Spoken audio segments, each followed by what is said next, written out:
Welcome to the CIO Evolution. In this podcast, we'll explore the Chief Information Officer's role in executing a new ongoing leadership imperative, digital transformation that promotes agility and resilience. How do CIOs upgrade legacy networks? What are the financial challenges CIOs face? And what are the security measures that are required in the new work from anywhere, mobile and cloud-based world? I'm Phil Armstrong, and I'm delighted to be your next host of the CIO Evolution. Today, we'll explore the implications and impetus behind the US federal government's memorandum for the executive departments and agencies, Memo M-22-09, issued on January the 26th, 2022, titled, Moving the US Government Towards Zero Trust Cybersecurity Principles. We'll explore the intention and contents behind the memo, the deadlines set forth, and discuss the factors required for success. I'm delighted to be joined today by two distinguished guests. In our virtual studio today, we have David Kajigal and Hang Sang Bei. Gentlemen, perhaps I could ask you to introduce yourselves to our listening audience. Let's start with you, David. Thank you, Phil. And I'm happy to join both you and Han Sang in this session. And my background is that I served as a state CIO for Wisconsin for nearly 8 years. And prior to that, almost 7 years with a utility in Wisconsin. And I think that'll come up very important as we talk about the federal government and our infrastructure. Thank you for the opportunity again, Phil. Thank you. Han Sang?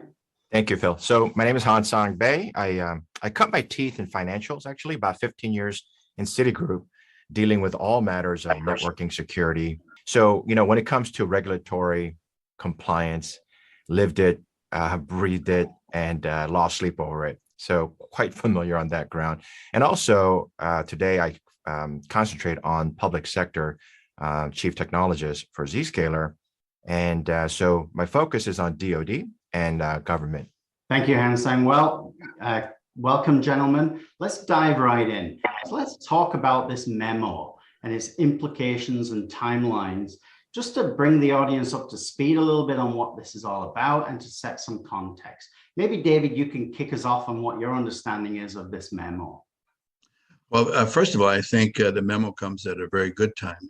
I think it underscores a sense of urgency. Why did the president or the White House issue this? And I think it's a signal to the importance of tackling this, perhaps a very monumental task. And may I quote you, Phil, based on your prior writings and your sharing knowledge, the reset is necessary. We have a decades-long defense in place in both public and private sectors.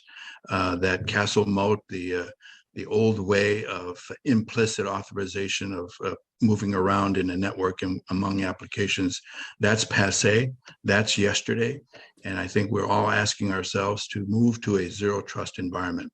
So the presidential order, even using the vernacular of zero trust, is very important, the sense of urgency and the statement of zero trust. But then that bleeds into the definition of zero trust. And we'll get to that a little bit later. But I think the timing is right. And I think starting with the federal government, the private sector can lend a hand as well as use lessons learned in future efforts. Yeah, there's some massive shifts going on in the industry around cybersecurity, and obviously the federal government's not immune to those shifts.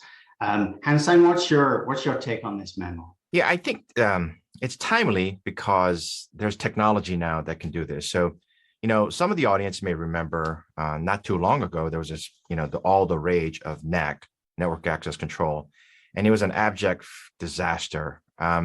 The idea was that the network could be the arbiter of who gets on and who doesn't. Sounds great because, the network is the sinew that ties everything together. What people didn't realize is that that's completely orthogonal of what network is supposed to do, which is ubiquitous access for all. In fact, Ethernet went so far as to say, to make sure there was no prioritization built into Ethernet protocol, unlike token ring. That's how much the founders of Ethernet said, hey, ubiquitous access for all is important.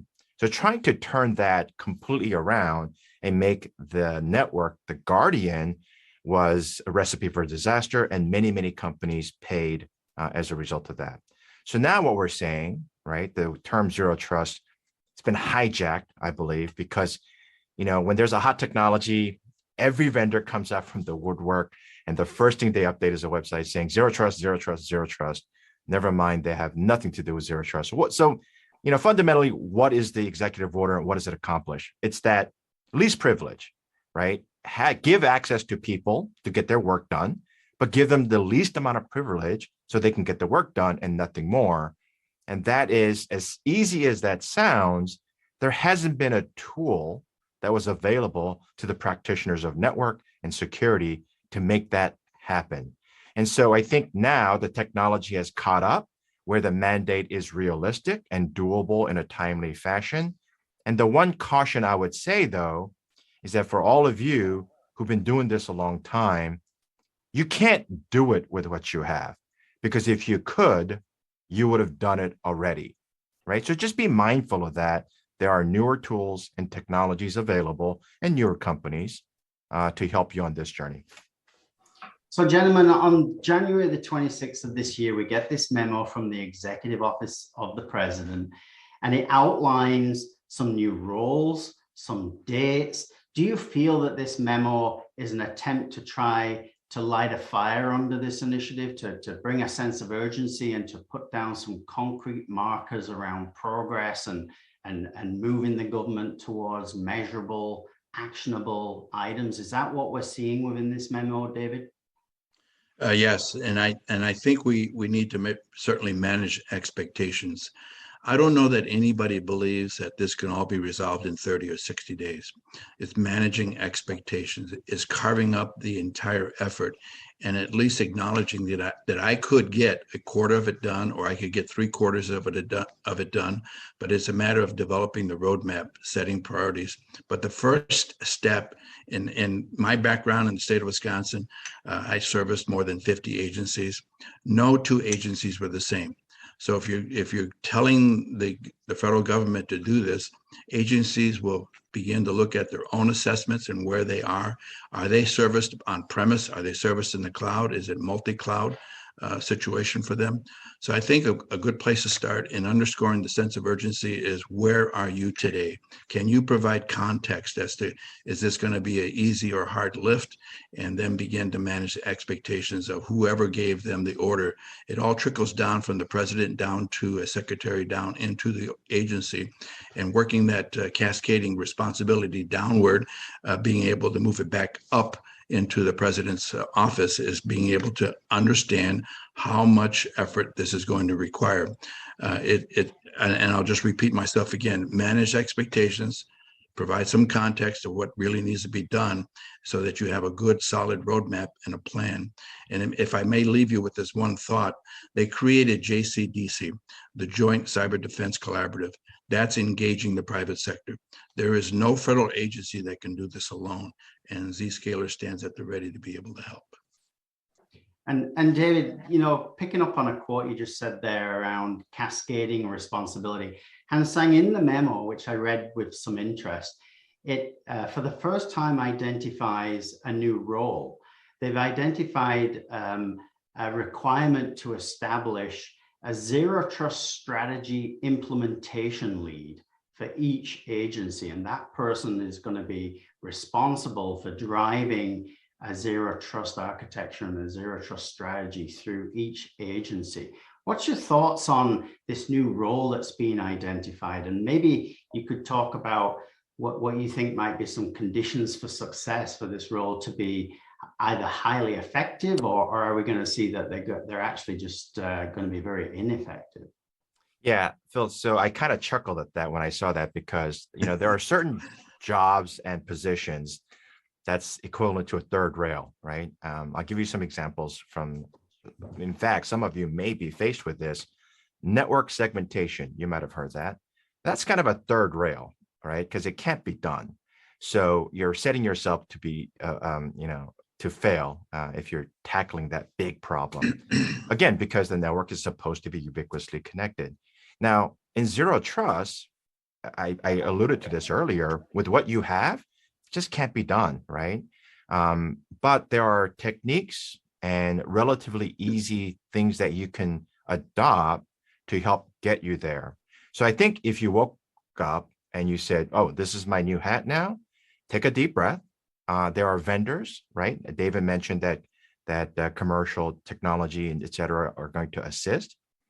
Take a deep breath, because now you have the wherewithal to be able to accomplish this in a relatively short time, given the timeline that the government usually operates in, right? And I think this was why that memo had some tight deadlines to keep people moving and accountable, because there is a way to do this. This is not, this kind of the ongoing, never-ending project where there is no finish line, because it's a blob, right? So I call these the blob projects, where it just keeps expanding, you never finish, and you get tired of it, and you hope something else comes along. Well, guess what? Something else did come along. And I think this is something that is integral to every nation, every government, every company, to make sure that the least privileged principle is ubiquitous throughout the company. So, again, take a deep breath. We're here to help. And I think you'll find that there are certain times in technology where there is true transformational change. Local area network kind of started that from the tyranny of the mainframe. And I think we're at a precipice of being able to have, where security gets out of the way, right? Security should not be the forefront of every user. They shouldn't have to click through 5, 6, 7 different warnings to access the application. And Zero Trust allows that to happen. You can have security, but also be on the background, guarding and watching over that user, as opposed to constantly interjecting yourself to provide that protection. So I think this is one job that I would love to tackle, and I would be happy to partner with and assist. And in fact, we'll talk about this later, but we already have many, many hundreds of government customers who've already got a jump start on Zero Trust. So, and David, you worked within government for many years, and you look at this establishment of this new role. Is this a sacrificial lamb role, or is this a really highly charged change agent? What's your thoughts on this in terms of the effectiveness of an individual who takes up the new Zero Trust strategy implementation lead role? It will be a very important role.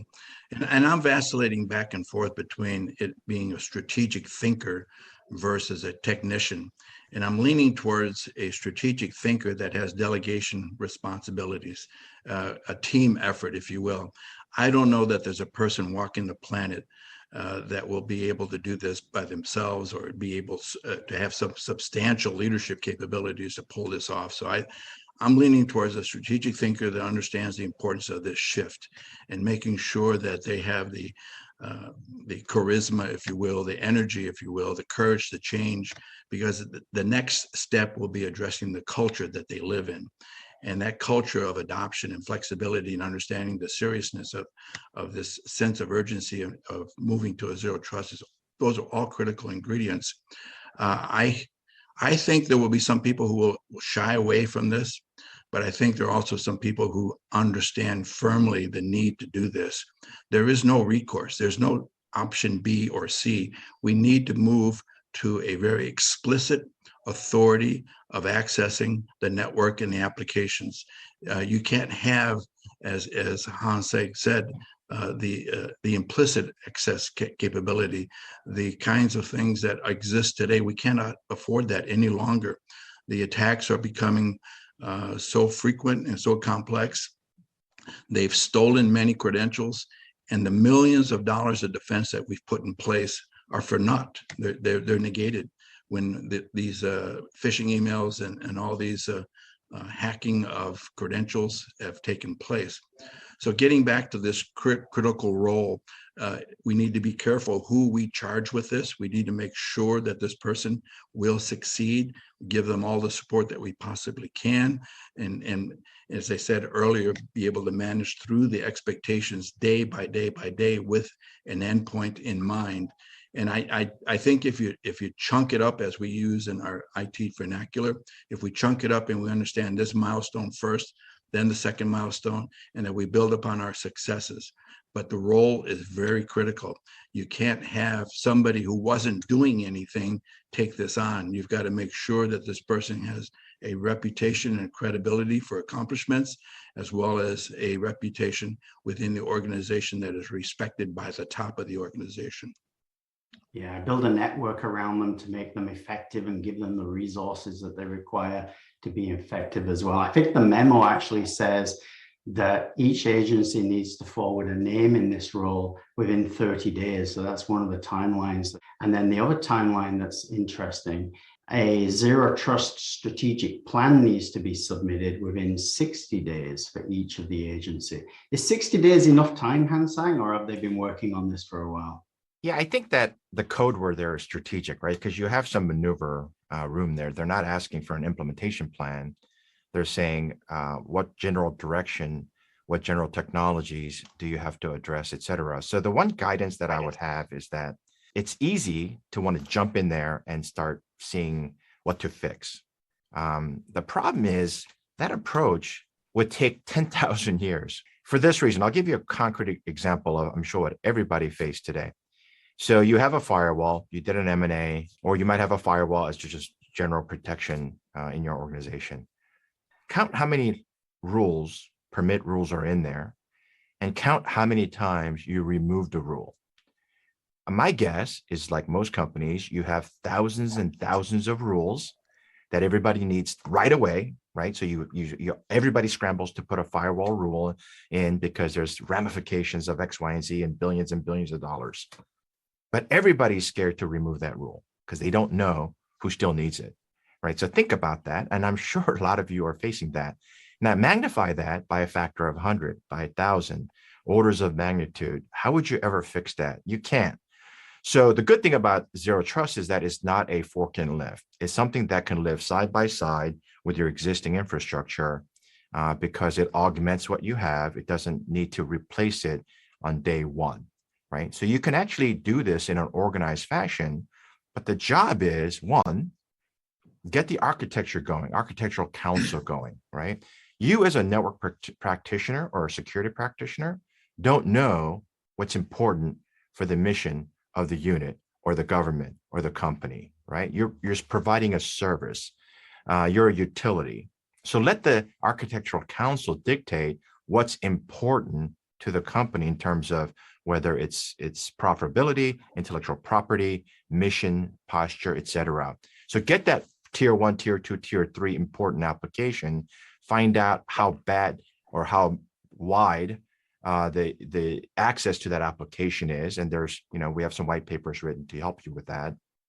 And then once you figure out, are there barbarians at the gate? Are they a mile from the gate? Are they inside the gate? You can prioritize by trying to cast a wide net where it gives you a good start to zero trust. And it's actually easier than you might think if you choose the right solution. And then that gives you the ability to buy some time and then become more and more surgical as time goes by. So from a strategic standpoint, 60 days is enough to set a general course. And then it gets very, very busy after that, because that's where the rubber meets the road. And David, what's your thoughts on the mechanics that's involved for each agency to get a zero trust strategic plan prepared and submitted within 60 days? Is that going to be a challenge for some of the agencies? Or I would imagine some of these agencies have been working on this for a while. It's not new, but maybe some of the other agencies are not quite as prepared. Certainly executive sponsorship at the top. And I think we have that with the issuance of the EO, the executive order. And then, as we have alluded to earlier, perhaps a committee, either whether it's executive committee or a architecture committee, somebody that will be monitoring and tracking and holding people accountable.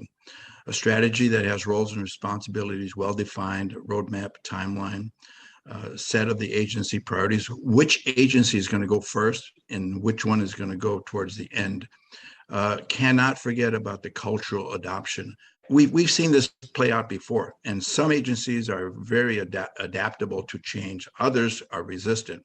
And from my Wisconsin days, I could understand the spectrum of cultural differences between agencies. And then there's change leadership and change management. Change leadership is quite different than change management. Who owns the message? Who is the advocate? Who is the evangelizer? That comes from the top.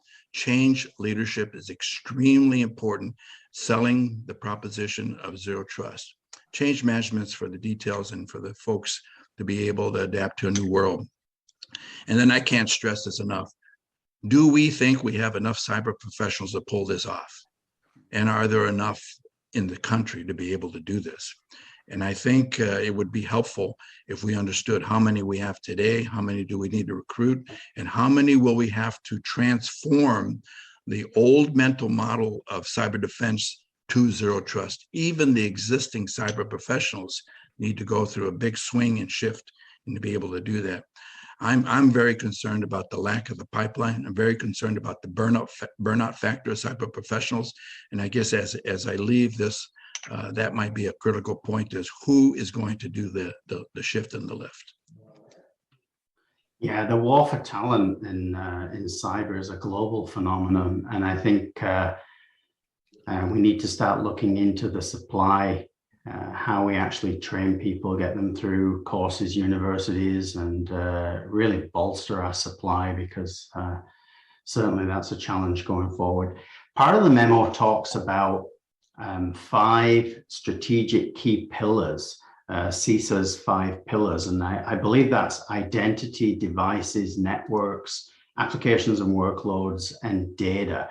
And my question to you, gentlemen, would be, if you look at these key pillars and the challenges that the feds will face for a fiscal year 24 implementation, are we taking the right approach? Are there going to be major obstacles to this? Does it sound about right?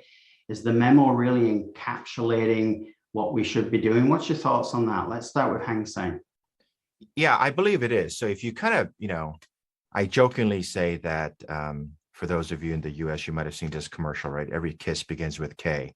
This is being recorded on Valentine's Day, so I bring that up. And that's true. That may be true, but every app starts with a DNS, right? And that's how the entirety of the internet works, is that you resolve the domain name first. So on the government side, they do have a pretty good handle on the DNS infrastructure that needs to be encrypted, that needs to go in it, that it's protected. So that's job one. And then there's various other things that are happening in the DoD, comply to connect, for example, right? So identity isn't just about your username password. It's about two-factor. Two-factor is obviously immensely helpful in protecting that. So I think starting with identity, identity providers, and multi-factor, that's a good start, because the good thing about zero trust is that it starts from the very beginning of the user's workflow to the very end. Network plays a minimal role in this, as you'll see, even though zero trust seems to imply there's a lot of network thing that's happening, and there is, but it's more in the shadows as a facilitator. So the comply to connect, the identity, job one. Device, of course, that matters, right? Is it geo-locked? Is it stolen? What's the posture? I'll give you a great example. So at Zscaler, if I don't have my Zscaler agent running, I can't get into Salesforce, right? And if you have the agent up and running, you can get into Salesforce. Something as simple as that can thwart unwanted access to Salesforce. So we're building up layers of security that are invisible to the end user, but yet additively, it becomes a very potent weapon against cyber leakage and whatnot. And then, of course, on the application side, there's WAFs of the world, web application firewalls. And again, these point solutions, they have a place. But if you read the scathing report on the DoD's approach to the castle and moat defense they've adopted so far, and an IG report came out recently, it's incredibly scathing. They basically said it doesn't work, right? And here's the reason why. You can't have security where the application of the user has to come to the appliance to be protected. That is the last thing from zero security. Zero trust means that there's kind of an angel on your shoulder watching over the user and guiding them wherever they may go, wherever they start, to make sure they have the right access to the application. And again, it's an invisible hand that helps the user in protecting that posture of security. And then, of course, data paramount, right? If you, as you go through this zero trust exercise, keep three things in mind. Where are your users? Where's your data? And what application do they really need?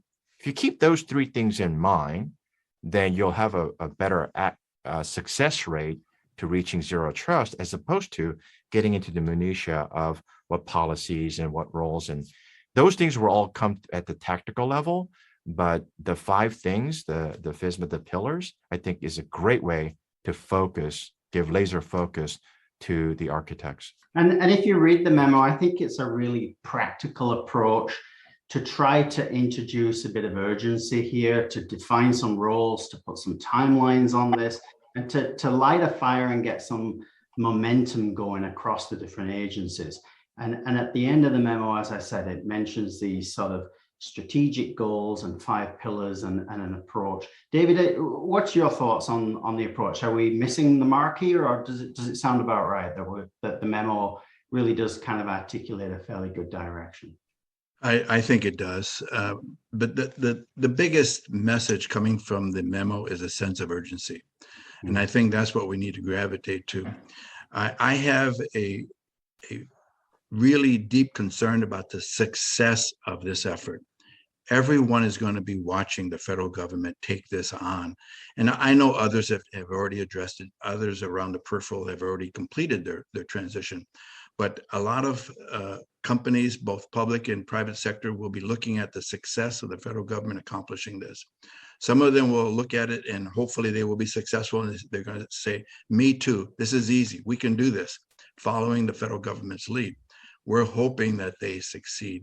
Any sense of failure will give excuse, will give others, this is too hard. I'm happy with the prior defense. It's adequate, it's fine.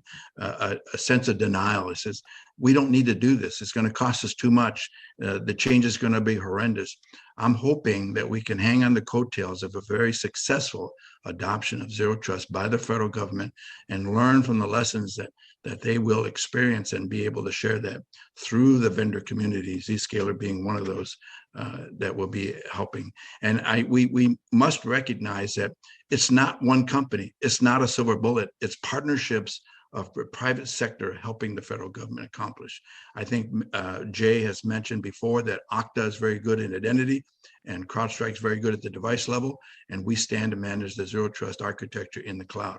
So I think it's safe to say that the federal government needs to know you can't pick one vendor to accomplish this. They need to be a partnership of the private sector to assist.